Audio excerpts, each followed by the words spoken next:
65 ans après l'assassinat de Patrice Lumumba pourrait donc donner lieu à un premier procès. La justice belge ordonne en tout cas le renvoi d'un ancien diplomate devant le tribunal. Étienne Davignon, 93 ans, est soupçonné de participation à des crimes de guerre pour son implication présumée dans la mort en 1961 du héros de l'indépendance congolaise. Cette décision de la Chambre du Conseil de Bruxelles est encore susceptible d'appel. Pierre Benazet, vous êtes le correspondant de RFI dans la capitale belge.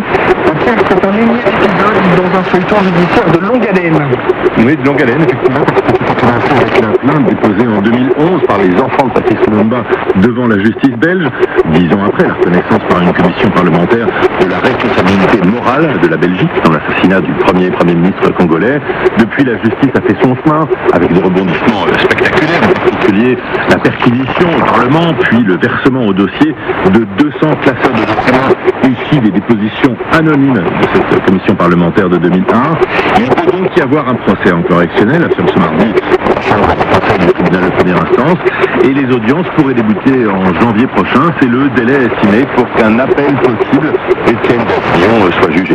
Et il faut dire, Pierre, que l'ancien diplomate est désormais seul dans le coordinateur de la justice, puisqu'il est le dernier responsable belge vivant ciblé par la plainte pour 2011.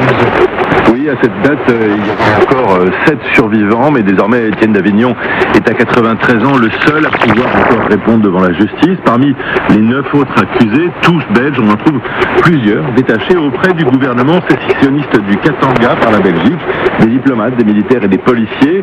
Le procès concernera donc essentiellement Étienne Davignon pour 3 crimes de guerre, à savoir déni de procès équitable pour Patrice Lumumba, torture, traitement inhumain ou dégradant, ainsi que transfert illicite d'une personne protégée lors d'un conflit armé.